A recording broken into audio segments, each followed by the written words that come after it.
Görüldüğü üzere kiliselere son derece önem verilirken köyün merkezinde bulunan köy camisinin durumu malum işler acısı. Son derece tadilat gerekirken hiçbir duyarlı Müslümandan bir adım atılmıyor.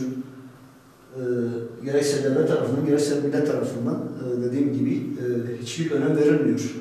Ve yine görüldüğü üzere tuvaletin lavabo, şadırvan kısmı dediğimiz yer terk edilmiş durumda. Çöpler almış başını gidiyor. Yani adeta terk edilmeye gitmiş.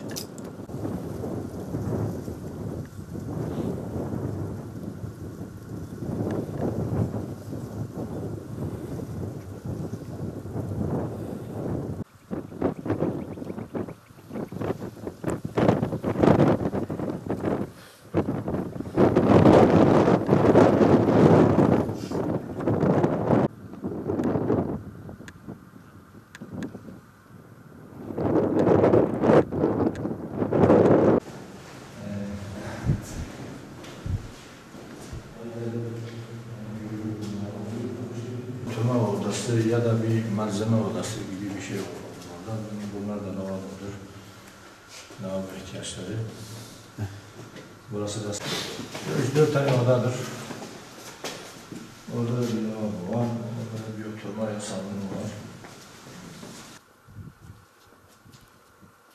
Devlet tarafından yapılan önemli şeyler olması, yol gibi, elektrik, bilmem su olabilir, yapılacak şeysi var. Çevre düzenlemesi falan yapılacak. Bunlar tabii devlet tarafından yapılıyor. Mehmet Şimşek'in tabii ki büyük katkıları var onun için. Buradan eğer ulaşacaksa çok teşekkürlerimizi hep zaten söylüyoruz, şimdi de söylüyoruz. Bütün devlet yetkilileri yani gerçekten kaymakamlıktan, valilikten, özel idareden yani yardım ettikleri çok şeyler vardır.